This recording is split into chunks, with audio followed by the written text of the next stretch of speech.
Eso es lo que quiero. Odio la mediocridad de los que se quedaron solamente salvos, pero son incapaces de hacerse discípulos radicales. Esa gente borrega que no piensa, que no ama la Escritura, que no vive conforme a la Escritura, que se conformaron con ir al cielo, pero no quieren vivir una vida abundante ya desde ahora en el reino de Dios, desde acá. He venido hablando esta semana sobre la familia, pero quiero hacer un alto, un paréntesis, porque hoy es 14 de septiembre y mañana vamos a celebrar el 215 aniversario de la independencia de México, y damos gracias a Dios porque vivimos en un país libre, soberano, que nos da garantías, aún nos da garantías, y podemos practicar nuestra fe con libertad y predicar de nuestra fe con libertad, y bendecimos a nuestros gobernantes por ello. Ahora, tuvimos una noche mexicana, ¿sí? Era un poco extraño estar celebrando, siendo que había una tragedia. Pero acuérdense, ¿por qué hicimos una noche mexicana y por qué seguiremos teniendo una noche mexicana como la hacemos, con esa calidad y con esa alegría y que lo hacemos, que nos caracteriza? ¿Por qué? Primeramente, apuntamos a que familiares nuestros que no conocen al Señor vengan, disfruten y entiendan que somos una iglesia que honramos nuestra nación, que amamos a nuestra nación y que queremos también guardar algunas costumbres artísticas, no espirituales. Algunas costumbres artísticas de origen. No estoy equiparando a la tontería y a la estupidez de los gobernantes que mañana va a ser 15 días que en el 1 de septiembre los magistrados y todo eso se postraron ante deidades demoníacas, disfrazándolo de que son asuntos ancestrales y todo eso. No, eso es brujería pura, y están entregando su gestión como jueces y magistrados al mismo diablo, y ellos no van a tener éxito si no fuera porque nosotros oramos por ellos, si no fuera porque pedimos misericordia para ellos. Pero ellos no tienen la sabiduría de Dios y han sido unos cobardes al quitar a Dios de la ecuación. Los bendecimos, no los odiamos, los bendecimos, pero no, como iglesia nunca estaremos de acuerdo de ponernos bajo una ley que va a transgredir los principios de Dios, los principios de la palabra de Dios. Sea Dios veraz y todo hombre mentiroso, dice la Escritura, y lo leímos esos días en Tiempo con Dios. Amén. Entonces yo estoy hablando de conservar esas costumbres artísticas. Por eso mariachi, por eso bailes folclóricos, por eso también pudimos disfrutar de otros géneros de música y algunos asuntos culturales divertidos. Pusieron un ring para la lucha libre y cosas como esas. Nos divertimos mucho, pero siempre apuntando a sembrar en el corazón de nuestros hijos amor por nuestra nación. Que no se amarguen por nuestra nación, que piensen, que amen esta nación, que amen lo que Dios ama, que podamos conservar aquello como nación que no violenta ni transgrede los principios de la palabra de Dios. Esas tradiciones debemos conservarlas, pero en el momento, tanto tradiciones como leyes que pisotean los principios de la palabra de Dios, jamás me someteré, y jamás ninguno que se dice ser cristiano debiera hacerlo, porque sería una traición a los principios de la palabra de Dios, y no serías discípulo del Señor, sino solamente un creyentillo de segunda categoría, que no tienes la vida de Cristo y que estás confundido, y que debieras tener, si es tu caso, un encuentro con el Señor Jesucristo y renovar tu mente por las Escrituras para tener vida eterna y ser un ciudadano conforme a la palabra de Dios. Y hacemos todas estas cosas porque estamos apuntando. ¿Qué perseguimos haciendo estas cosas? Que nuestros hijos amen esta nación. Pero yo he titulado la enseñanza de esta hora: el mejor regalo que podrá tener una nación. el mejor regalo que puede tener una nación. Yo sé que algunos inmediatamente piensan que los gobernantes sean cristianos. No, eso está bien, estaría bien, pero no. Y vamos conforme a la palabra a meditar en estos pocos minutos que tengo. ¿Qué es el mejor regalo que podrá tener una nación? William MacDonald, un pastor americano que admiro mucho, leí un par de libros hace alguna década, un poco más de él, un gran maestro de la palabra, dijo: todo lo que este mundo ofrece no son más que pozos contaminados y cisternas rotas, mientras que lo que Dios ofrece es fuente de vida. Entonces el mejor regalo que puede tener una nación es a Cristo Jesús mismo, reconocido como Señor y Salvador en cada vida, en cada corazón y en cada familia. Porque Cristo es la esperanza de vida. El pueblo que estaba sentado en tinieblas, profetizado de los profetas antiguos acerca de Jesús, dice: el pueblo que estaba sentado en tinieblas vio gran luz, y el pueblo que estaba bajo sombras de muerte, luz les resplandeció. Hablando de Jesús, del ministerio de Jesús, de la vida abundante que Jesús vino a darnos. Es increíble lo que estamos viviendo en todo el mundo. Hemos tenido la bendición con Norma de viajar a algunas decenas de países, y hemos visto de todo. Hemos visto lugares que decimos: wow, qué increíble lo que está pasando aquí, cómo es esta nación, cómo vive esta nación. Y cuando tú vas a rascarle, porque lo que estamos viendo es el fruto y la consecuencia. Estamos viendo las consecuencias, pero no las causas. Admiramos a las consecuencias, nos gozamos en las consecuencias, pero ¿cuál es la causa? Te das cuenta que guardan principios, sean cristianos o no, se fundamentan en valores y principios que están de acuerdo a la palabra de Dios, es lo que quiero decir. Y ya, estaba pensando en ser más amplio en ello y no es necesario. Y lo vas viendo en Corea. Pastor Rogelio, por causa de su trabajo en los últimos años, tuvo que viajar algunas veces a Corea. Y yo solamente una vez, y comentábamos: qué país tan extraordinario, imperfecto pero extraordinario, avanzado en educación, en muchos asuntos. Pero te voy a decir una cosa: ese país hace 70 años estaba en el fango, en el lodo de la desesperación. Era un país sin ninguna esperanza, pero vino el evangelio, y el evangelio comenzó a predicarse, y comenzó a venir la luz del Señor, y los principios de la palabra de Dios comenzaron a permearse en los corazones y en las leyes y en aquellos que hacen cumplir la ley. Y obviamente cambió el ambiente. Y mira lo que estoy hablando de Corea del Sur. Viajo a otros países y veo cosas extraordinarias. Y así mismo, yo recuerdo cuando viajé hace muchos años a la India. Es insoportable recorrer ese país. Ves un país donde unas partes y unos fragmentos de ese país es el mismo infierno en la tierra. No puedes dar crédito a lo que ves allá. Viajas a otros países. Tuve la oportunidad de ir 2 veces a Venezuela y recorrer ciudades y gran parte del país. Qué clamor, qué pisoteado ha sido ese país. Qué vergüenza de los gobernantes, de los sistemas. En una gira de hombre a hombre estuvimos en una noche en Nicaragua y al otro día en Costa Rica. Qué contraste. Y cuando ves lo que marca la diferencia, son gobernantes que no han renunciado. Los que les va bien a los países o están levantándose son gobernantes que en sus leyes, si bien ellos no son cristianos, no niegan la esencia y el espíritu de las escrituras.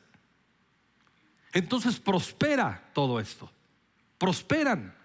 Y nosotros debemos ser cuidadosos que nuestra nación, que históricamente no hemos tenido, no hablo recién, hablo desde muchas décadas atrás, no hemos tenido gobernantes que teman a Dios, se aman a sí mismos, echan mano del puesto que reciben de parte todavía en una democracia aquí en México, y se sustentan a ellos mismos y pierden la perspectiva por qué Dios los ha puesto ahí, y unos ni siquiera quieren ser conscientes de que Dios los puso ahí y andan creyendo que fue su preparación académica o medios por su propia cuenta que los puso ahí, siendo que la palabra de Dios dice que Él pone y quita reyes. Son ignorantes. No podemos esperar nada. Ellos no son la solución ni el mejor regalo a una nación. Somos nosotros la iglesia. Una iglesia despierta que predica el evangelio es uno de los mejores regalos que puede tener una nación. Romanos 10:13, pues todo el que invoque el nombre del Señor será salvo. Es el máximo regalo que cualquier ser humano puede recibir en cualquier época, pasada, presente y futura, la salvación de su alma, que es en Cristo Jesús. Pero dice, todo el que invoque el nombre del Señor será salvo. Pero ¿cómo pueden ellos invocarlo para que los salve si no creen en Él? ¿Y cómo pueden creer en Él si nunca han oído de Él? ¿Y cómo pueden oír de Él a menos que alguien se lo diga? ¿Y cómo irá alguien a contarle sin ser enviados? Por eso las escrituras dicen, qué hermosos son los pies de los mensajeros que traen buenas noticias. ¿Por qué estamos apuntando en la próxima Semana Santa? Cientos de jóvenes y señoritas se vayan a pueblos, ciudades aquí en México y a otras naciones cercanas y a otras lejanas a predicar el evangelio, para que sus pies sean hermosos, prepararlos, están capacitados, tienen la unción, que se llenen del amor de Dios y que puedan ser mensajeros que dan buenas nuevas. Los pies estáticos que no se mueven, los pies que están encerrados años y años en cuatro paredes, no son hermosos a los ojos de Dios. Solamente los pies misioneros, y en Conquistando Fronteras todos somos misioneros, predicamos el evangelio y hemos entendido que la iglesia que no predica el evangelio no justifica la razón de su existencia. No somos un club. Somos el pueblo de Dios que tenemos el mensaje del evangelio que da vida eterna y cambia naciones. En Lucas capítulo 8 se describe la parábola del sembrador. ¿Se acuerdan? Una parte cayó junto al camino y vinieron las aves del cielo y robaron esa semilla que es el evangelio proclamado. Otra parte cayó en tierra que no tenía profundidad, y entonces no prosperó esa semilla. Otra parte dice cayó en una tierra más o menos buena, pero estaba llena de espinos y abrojos, e hizo que cuando iba creciendo se asfixiara. Y habla de aquellos que los afanes de la vida, el engaño de las riquezas y el espíritu de la época engañan y profanan la meta de la semilla sembrada en nuestros corazones. Pero dice la palabra de Dios ahí en el versículo 15, cuando Jesús explica esta parábola, habla así y dice: y las semillas que cayeron en buena tierra, diga conmigo buena tierra, representan a las personas sinceras, de buen corazón. Miren quién es la gente buena y de buen corazón. Miren quién es el pueblo bueno verdaderamente, según teológicamente. Las personas sinceras de buen corazón son las que oyen la palabra de Dios, se aferran a ella, es decir, que la guardan, y con paciencia producen una cosecha enorme. Eso es lo que somos, el pueblo de Dios. Pero durante muchos años debo reconocer que siempre creí que la explicación de la parábola del sembrador terminaba en este versículo, y no termina aquí. Jesús sigue hablando de la parábola del sembrador, y miren lo que dice en el 16: nadie enciende una lámpara y luego la cubre con un tazón o la esconde debajo de la cama. Una lámpara se coloca en un lugar alto donde todos los que entran a la casa pueden ver su luz. Ahora, a ver, ¿cómo está esto? Jesús sigue explicando la parábola del sembrador y compara a Jesús, y nos dice nuestro Maestro, nuestro Señor Jesucristo, que aquellos en los que somos buena tierra y cayó bien la semilla y dio fruto, nos compara con una lámpara encendida que no debe de ser guardada ni escondida debajo de la cama, sino que debemos de ser colocados en un lugar alto donde todos los que entran a la casa pueden ver su luz. Esto habla de dar gran fruto, como dice el versículo anterior. Entonces, nadie puede ser. Este versículo habla de una iglesia en el mundo, en cada ciudad, en cada barrio, cada iglesia local, la iglesia en todas las naciones, de una iglesia avivada. De una iglesia que no son creyentes nada más, que nos hacemos discípulos, que abrazamos la palabra de Dios, que la atesoramos, que nos gobierna, que nos rige la palabra de Dios, que ha renovado nuestra mente, y entonces damos mucho fruto. Y Jesús equipara a aquellos que hemos recibido la palabra, la hemos conservado y con paciencia esperamos dar fruto. Nos compara con una lámpara encendida que no se oculta. Si seguimos leyendo, dice el 17: pues todo lo secreto tarde o temprano se descubrirá, y todo lo oculto saldrá a la luz y se dará a conocer a todos.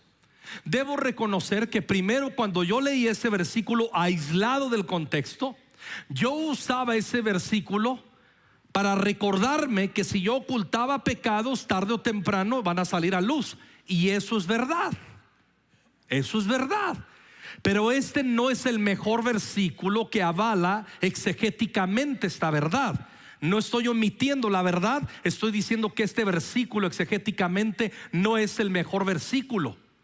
Todo lo usábamos para amenazar cuando ministrábamos a alguien que era un necio y no se quiere arrepentir. Recuerda que tarde o temprano, todo lo secreto tarde o temprano se va a descubrir, todo lo oculto va a salir a luz y se va a dar a conocer a todos y vas a quedar. Eso es verdad, pero este no es el buen versículo, porque este versículo habla de una iglesia que recibió la palabra, de un creyente que se hizo discípulo, y una vez que se hizo discípulo es como una lámpara que alumbra, y que cuando recibe el poder del Espíritu Santo, todo lo secreto tarde o temprano se descubrirá. ¿Cuál secreto? El poder de Dios que reside en la iglesia, el poder y la unción de Dios que está sobre ti, porque has guardado la palabra y porque estás lleno y llena del Espíritu Santo. A esto se refiere que todo lo oculto saldrá a luz y se dará a conocer. ¿Qué es lo oculto en el contexto?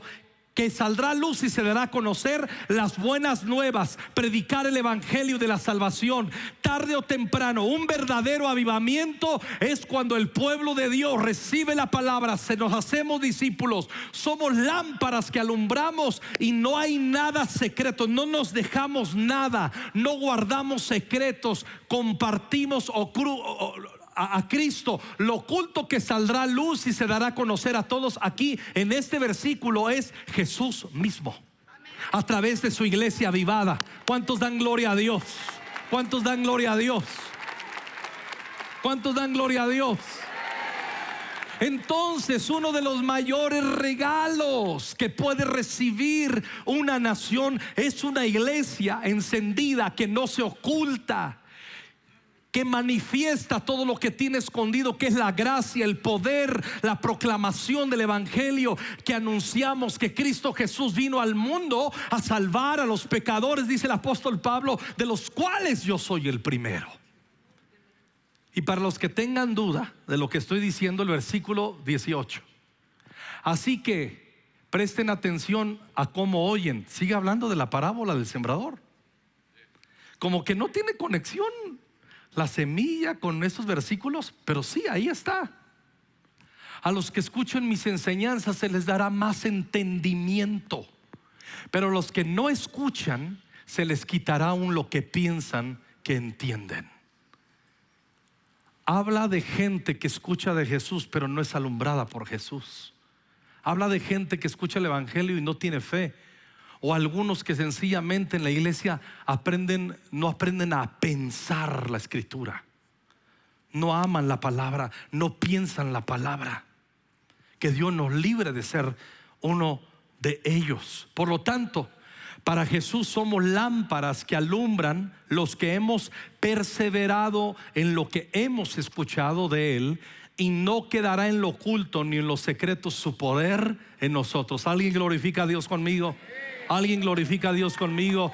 Las personas iluminadas por la palabra de Dios deben convertirse en lámparas que alumbran como la luz del mundo, una luz hecha para disipar las tinieblas de la ignorancia y del pecado. No se puede poner debajo de una vasija ni de una cama. No te escondas, Cristo está en ti, la esperanza de gloria. Isaías 50, que es un baluarte en conquistando fronteras, lo es en mi vida y quiero que lo sea en tu vida también. Isaías 50, tengo oído de discípulo, me despierta el Señor mañana tras mañana, despierta mi oído de discípulo y escucho para luego ir y comunicar a los que están caídos, les doy una palabra de aliento, a los que están en tinieblas los levanto.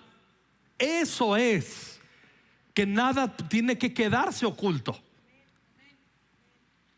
John Wesley, un avivalista que nació en 1703 y murió en 1791, hace 3 siglos, dice: dame 100 predicadores que no le teman a nada excepto al pecado y que no deseen nada excepto a Dios.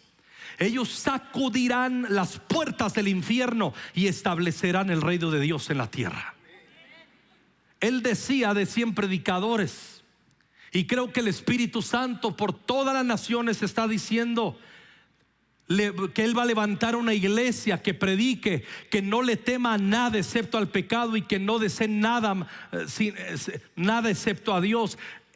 Nosotros vamos a sacudir las puertas del infierno y establecer el reino de Dios en la tierra. Estamos llamados a predicar el evangelio. El mayor regalo que puede recibir una nación es una iglesia que no es cobarde y que predica las buenas nuevas de la salvación en Cristo Jesús. Mateo 5:14 dice: ustedes son la luz del mundo. En el sermón del monte Jesús lo está diciendo. Son como una ciudad en lo alto de una colina que no puede esconderse. Nadie enciende una lámpara y luego la pone debajo de una canasta. En cambio, la coloca en un lugar alto donde ilumina a todos los que están en la casa. De la misma manera, dejen que sus buenas acciones brillen a la vista de todos, para que todos alaben a su Padre celestial. De eso se trata. Ese es el mayor regalo que puede recibir una nación. Gente que sabe que es la luz del mundo y guarda los preceptos de Dios y cumple el propósito. Somos como una ciudad en lo alto que no debe esconderse. ¿Cómo se ve en lo práctico eso?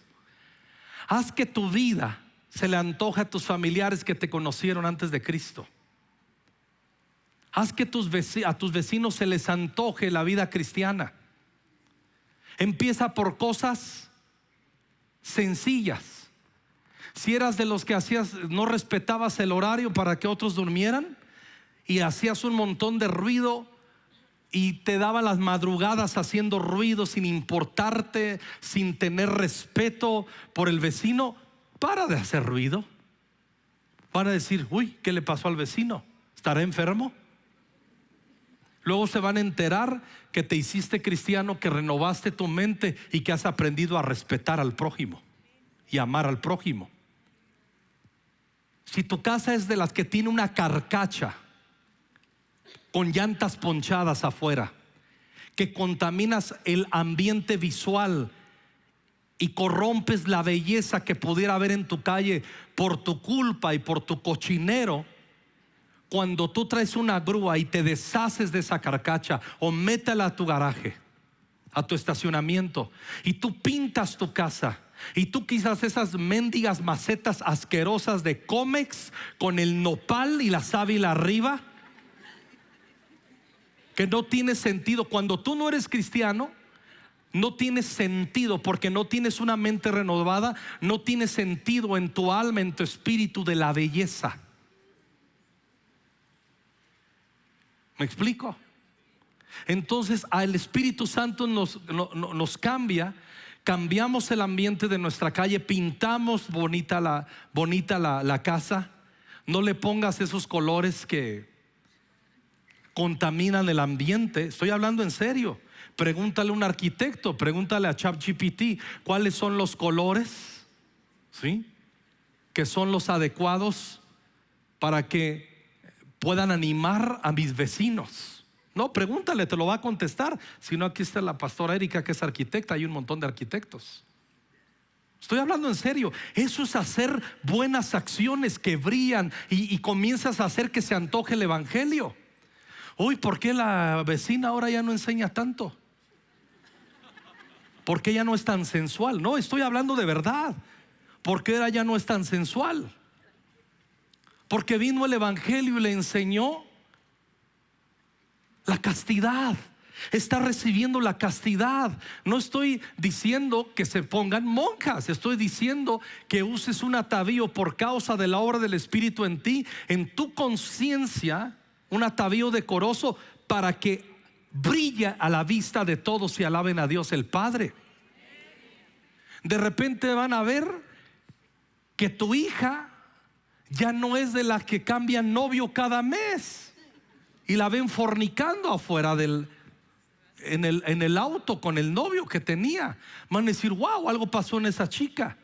De repente se van a dar cuenta que tu hijo ya no es el playboy de toda la vida, que su mente se ha renovado, que ahora estudia, que no es nini, que está esperando una pensión del gobierno, una beca del gobierno, que ha dejado de ser estúpido y que no vive de eso, que ahora, como dice la palabra, el que no trabaja, que tampoco coma.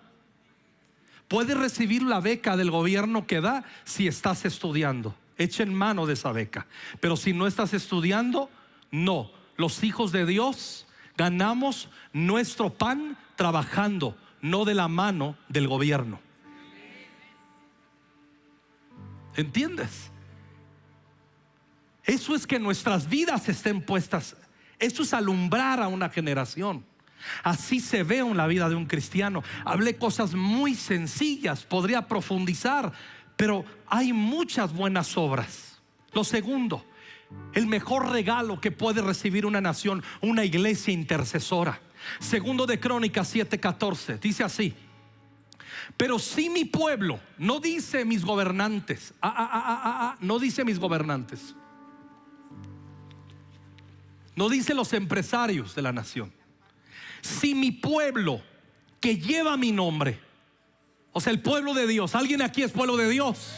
¿Alguien aquí ha sido lavado con la sangre de Cristo? ¿Ha confesado que Jesucristo es su Señor y Salvador y llevamos el nombre del Señor en nuestras vidas?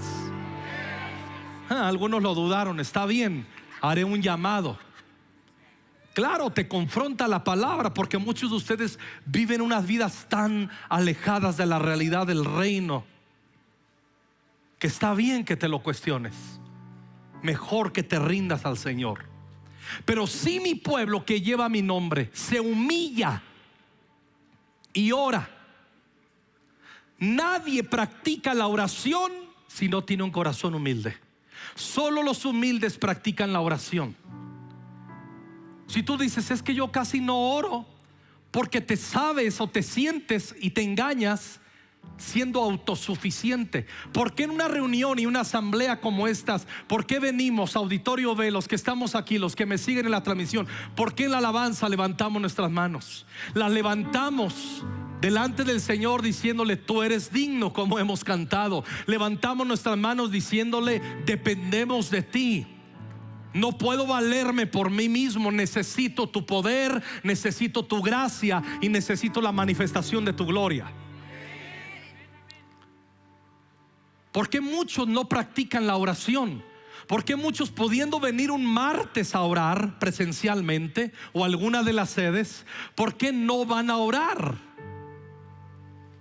Porque la oración es la expresión misma de un corazón humilde y dependiente de Dios.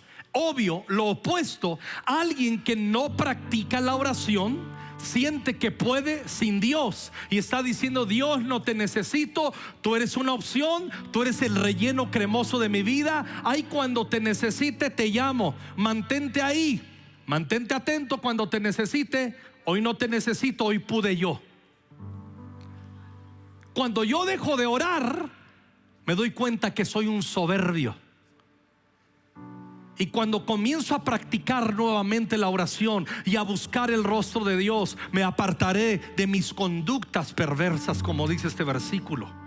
Y entonces dice Dios: yo iré desde el cielo, perdonaré sus pecados y restauraré su tierra. La restauración de una nación viene a causa de humildes intercesores. Uno de los mayores regalos que puede recibir una nación como México es una iglesia que entiende el poder de la oración, que baja el reino de Dios a través de la oración, que hace que la voluntad perfecta de Dios en el cielo se permee aquí en la tierra a través de solicitársela en oración. Una iglesia que no ora es una iglesia soberbia. Una iglesia que ora todavía está dependiendo de Dios y se está humillando delante del Señor. Y podríamos ser usados para que el Dios del cielo tenga piedad y misericordia y perdone los pecados de México y restaure esta nación que tanto gime y clama por una transformación. No viene por políticos. La sanidad de una nación nos la dio el Señor a su pueblo, que oramos en humildad y buscamos su nombre. Aleluya. Alguien puede dar gloria a Dios. Alguien puede decir: aquí estoy, Dios. Alguien puede gritar: aquí estoy. Úngenos para orar, úngenos para orar. Corra basiria bacato lobo y carrabasiria bacata la vasalla. Oh, danos espíritu renovado de oración en Conquistando Fronteras, Dios. Amén. Apláudale al Señor, ya que se ha puesto de pie. Te necesitamos como nunca, Señor. Te necesitamos como nunca. Dígaselo: te necesitamos, y lo vamos a demostrar orando, orando, orando y clamando. Amén. Siéntese, por favor. Los agentes de sanidad de una nación somos el pueblo de Dios, y jamás ninguna institución fuera del reino de Dios. Ellos solamente son instrumentos que ejecutan los propósitos de Dios, pero nunca serán una fuente. Tú lo ves en la Biblia. Si tú lees la Biblia, tú te das cuenta que los gobernantes que Dios establece, Ciro, rey de Persia, un instrumento de Dios para el cumplimiento del regreso a edificar el segundo templo bajo Esdras. Pero fue un instrumento. La fuente siguieron siendo las oraciones de Daniel en el cautiverio. Los que presidían siguieron siendo los sacerdotes y el pueblo de Dios. Ciro solamente sirvió para ejecutar los proyectos de Dios. Artajerjes, Nabucodonosor, todos ellos, el mismo rey Asuero que intercedió Esther, que mencioné hace 8 días. Y muchos de ustedes se confunden al no leer la Biblia y no estar llenos del Espíritu Santo. Todavía andan creyendo que nos puede salvar un partido político. Ni el que está ahora en turno, que ha puesto gobernantes, ni el que estaba antes. No, escúchenlo bien. Obviamente estamos pagando las consecuencias de muchos que no piensan conforme a la palabra de Dios y traen votaciones, y se está yendo por un tubo al vertedero las instituciones que pueden ayudar a mantener el orden en un país. Y si usted votó, usted se tiene que arrepentir por ello. Si usted es hijo de Dios y no lo hizo, porque escuche bien, no votamos por partido ni nos enamoramos de partidos. Ningún partido que ponga un gobernante podríamos decir: este es el bueno. No, si no temen a Dios, si no tienen una mente renovada, de cualquier color que sean, no la van a librar. Y simplemente son instrumentos de Dios, como recién he dicho, y ya. Pero no son la fuente, solamente son ejecutores de la voluntad de Dios en el puesto político y que nos presiden en la nación. Pero ellos no son la esperanza. La esperanza es Jesús. La esperanza es una iglesia entendida y avivada, intercesora y proclamadora del evangelio. ¿Qué va? Pero hay muchos que sí lo creen. Hay muchos que sí lo creen, y hay muchos que se rasgan las vestiduras porque son ignorantes del reino al que pertenecemos, y se rebajan ignorantemente a venderse a un partido y lo ven como una religión. Qué lejos de la comprensión del reino de Dios. Qué lejos. Qué vergüenza para el pueblo de Dios. ¿Por quién votamos? ¿O por quién seguiremos votando?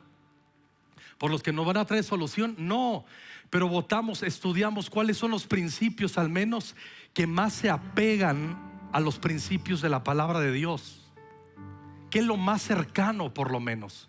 ¿Por qué asesinaron a Charlie Kirk esta semana?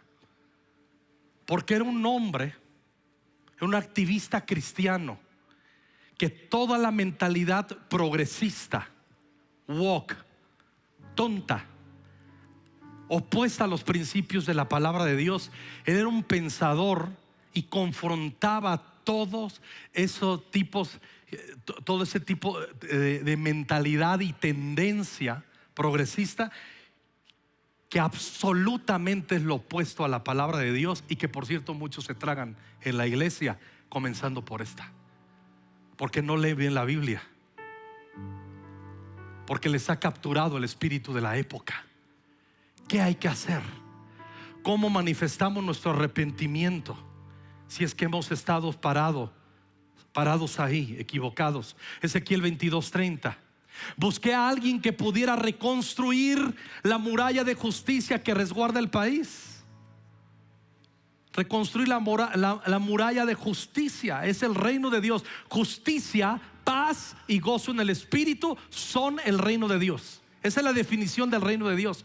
El reino de Dios no es una nubecita que de repente aparece, ¡ay, ya llegó el reino! No, el reino de Dios se establece en los corazones y trae justicia, paz y gozo en el Espíritu Santo. Esta es la definición teológica de la cual no debiéramos movernos. Busqué a alguien que se pusiera en la brecha de la muralla para que yo no tuviera que destruirlos. ¿Qué es una brecha en una muralla?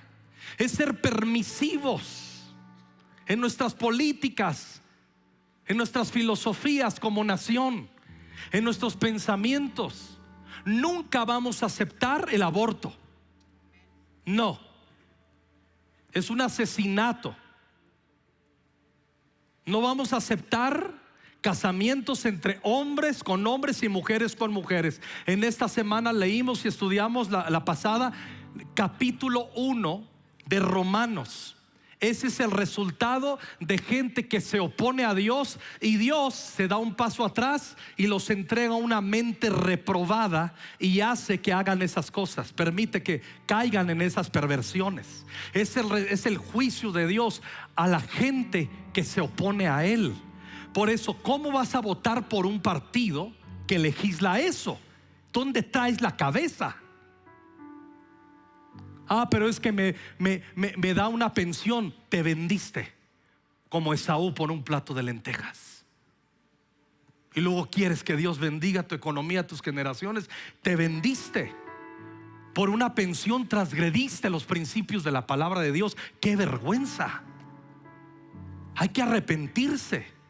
¿Y cómo manifestamos que estamos arrepentidos? Nos convertimos en aquellos que está buscando el Señor, y esa brecha que se ha abierto, esa tolerancia de leyes que pisotean los principios de la palabra de Dios, que ofenden la santidad del Señor, que ofenden al pueblo de Dios, nos paramos en esa brecha y decimos hasta aquí, y oramos en el nombre de Jesús. Pero dice la Biblia que buscó 2 veces en el 30, busqué, pero no encontré a nadie. Por eso dice Dios: ahora, al no encontrar un intercesor, derramaré mi furia sobre ellos y los consumiré con el fuego de mi enojo. Haré recaer sobre su cabeza todo el castigo de cada uno de sus pecados. Yo, el Señor soberano, he hablado.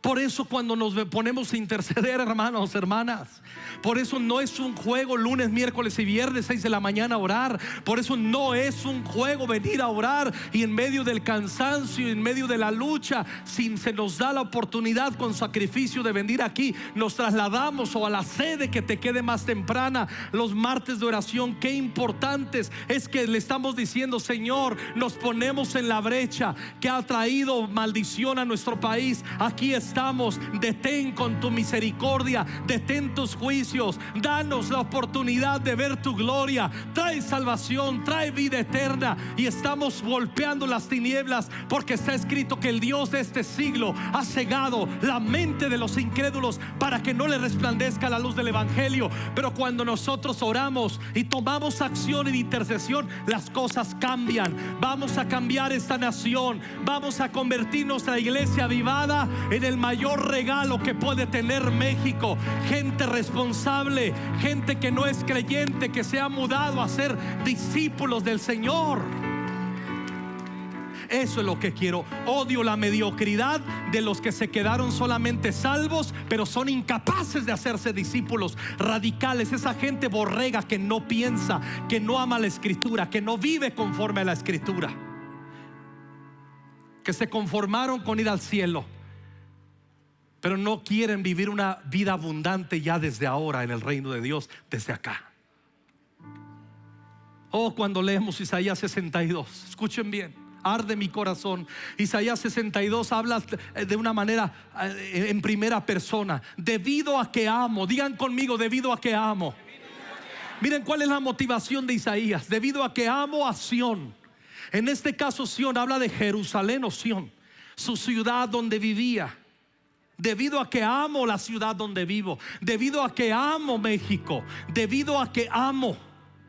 Escuchen bien, debido a que amo. Quien no ama, no ora. Quien no ama, no intercede. Quien no ama es un espectador y dejan que otros que tenemos carga hagamos el trabajo, mientras usted se queda tomándose un café y viendo la última serie coreana de Netflix. Sinvergüenzas. Es una cobardía hacer eso cuando es tiempo de orar. Debido a que amo a Sión, no me quedaré quieto, dice Isaías. Escuchen bien, el amor nos hace movernos. ¿Movernos cómo? ¿Para qué? ¿Cómo se ve? Debido a que mi corazón suspira por México, no puedo quedarme callado. No dejaré de orar por ella, por Jerusalén. No dejaré de orar. ¿Cómo se ve el amor? Con la oración.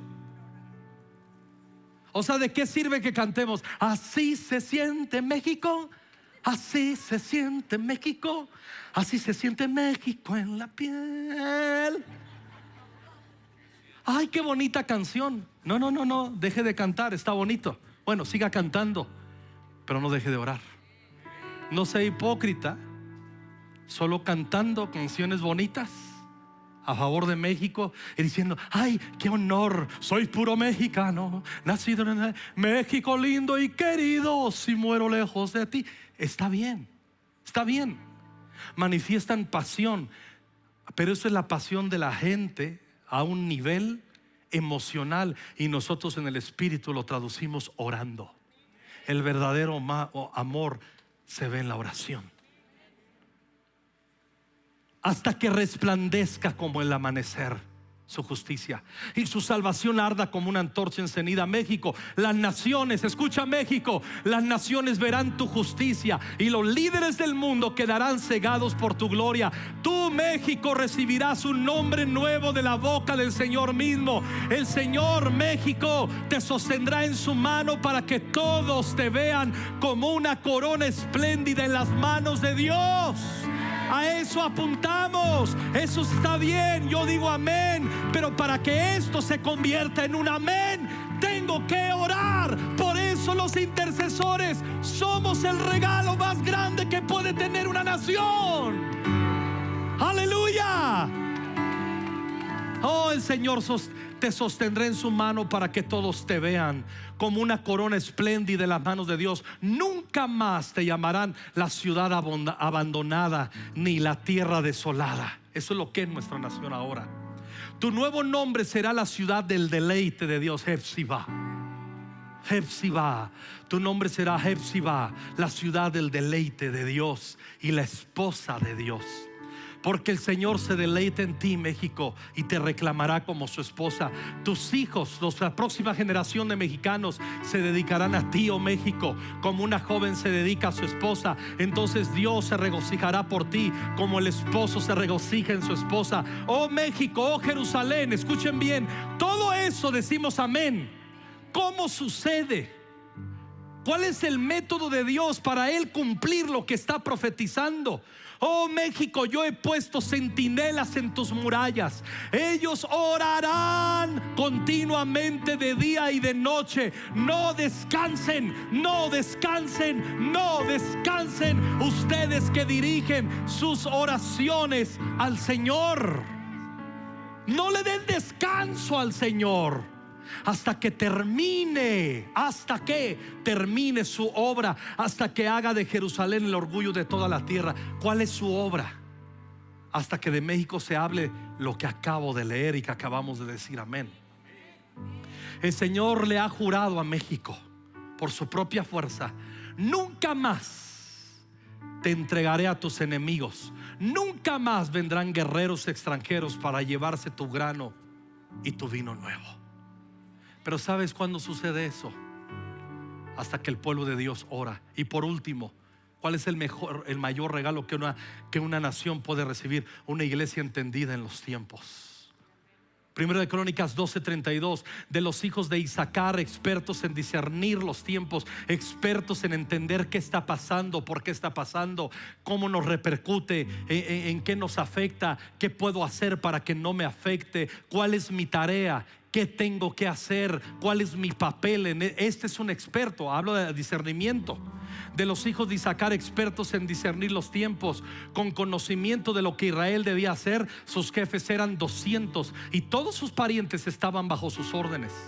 Entendidos en los tiempos, aquí esto es como indican las siguientes palabras: hombres inteligentes que entendían las señales de los tiempos, bien versados en asuntos políticos y sabían lo que era apropiado hacer en todas las exigencias de la vida humana, y que ahora percibían que era el deber e interés político de Israel de poner a David en el trono. Saúl ya había muerto y todavía le lloraban unos a Saúl: ay, yo todavía lo extraño, y ay, yo todavía lo quiero. Si estuviera todavía él vivo, si todavía nos estuviera gobernando. Unas tonterías. Y los entendidos en los tiempos dicen: ¿qué es lo que quiere Dios? Y al entender lo que quiere Dios, eso es lo que oramos. Eso es lo que oramos. Jesús denunció a los líderes que eran unos sinvergüenzas, y el Señor le pedían: danos señales. Y en el 16:2 de Mateo Él le respondió: ustedes conocen el dicho, si el cielo está rojo por la noche, mañana habrá buen clima, o si el cielo está rojo por la mañana, habrá mal clima todo el día. Saben interpretar las señales del clima de los cielos, pero no saben interpretar las señales de los tiempos, dándoles a entender: aquí estoy, soy el Mesías, lo dicen los profetas. Y no saben discernirme, pero sí saben discernir las tonterías del día a día. Falta de entendimiento. En el libro de Jueces, capítulo 18, versículo 7: 5 hombres de la tribu de Dan fueron y llegaron a una ciudad llamada Lais, donde vieron que la gente vivía. ¿Cómo vivían? Segura, tranquila y confiada, tal como vivían los sidonios. Gozaban de prosperidad y no les faltaba nada. Además vivían lejos de los sidonios y no se les relacionaba con nadie. Esos 5 espías notificaron el tipo de vida distraída y egoísta que llevaban. No se relacionaban: mientras no me llegue a mí, no pasa nada. Y entonces la tribu de Dan, que era la más débil, los que no habían conquistado nada, dice el 27: así fue como los danitas se adueñaron de lo que había hecho Micaías y también de su sacerdote. Luego marcharon contra Lais, la ciudad, un pueblo tranquilo y confiado. Mataron a los habitantes a filo de espada y quemaron la ciudad. No hubo nadie que los librara porque vivían lejos de Sidón y no se relacionaban con nadie más. La ciudad estaba situada en el valle cercano a Rehob. Los de Lai representan a la comunidad dormida, desinteresada, egoísta, desconectados de su derredor y de la realidad de la vida, engañados y pensando que no serían afectados por su realidad. Pues ustedes no entienden qué es progresismo. Muchos de ustedes no entienden a quién asesinaron en Estados Unidos, a Charlie Kirk. ¿Quién era? Lo que representaba. Representaba los valores cristianos. Era un predicador, desafiaba toda la mentalidad woke, progresista, antibíblica, y lo asesinaron. Unos, hasta tú lo ves en México, gente cristiana. Bueno, el que era representante del gobierno, el vocero, hasta tuvo que renunciar. Me abrió la bocota y dijo unas cosas tan imprudentes. Lais es el síndrome del avestruz. Si no te veo, no existes. El síndrome del avestruz es un término metafórico que se usa en la gestión cotidiana de la vida para describir la actitud de evadir o negar problemas en lugar de enfrentarlos. La negación de la realidad de los hechos incómodos, la postergación de las decisiones difíciles, evitar los conflictos o conversaciones necesarias, preferencia por el no, yo no quiero saber, yo no le entiendo, a mí no me gusta ver noticias, yo no le entiendo a eso, ante las malas noticias. Sensación de alivio momentáneo, pero consecuencias más graves a largo plazo. Es el si no te veo, no existes. Conclusión: iglesia que no ve, nación que no cambia. Concluimos que cada discípulo de Jesús, los que estamos aquí, auditorio B, practicaremos estas responsabilidades porque hemos alcanzado la madurez de la fe. Somos el regalo más grande de una iglesia avivada que puede tener una nación. No familias mediocres, cristianillos de segunda categoría, dominguerillos que cuestionan la devoción que debiera ser fuego en sus corazones. Yo no hablo de eso. Hermanos, si avivamos nuestro corazón, vamos a cambiar la nación. Yo me podría acomodar a cómo está la iglesia y los ancianos, hacer pastorcillos sin confrontar, sin discipular, y nomás darles puros mensajillos y no desafiarles, y que seamos la iglesia barniniana de Iztapalapa. Te quiero yo y tú a mí. Me explico, y acomodarnos. Eres libre de pensar lo que quieras. No somos libres de pensar lo que queremos. Estamos obligados a pensar como Cristo. ¿Y sabes qué hace el progresismo? Puedes pensar como quieras, que nadie diga que no pienses, que nadie te señale por pensar lo que piensas. No, los que somos discípulos no nos permitimos pensar lo que queremos. Rendimos bajo convicción, inteligencia y un espíritu libre. Nuestra libertad la anclamos a la libertad que da la palabra de Dios. Eso es lo que pasa.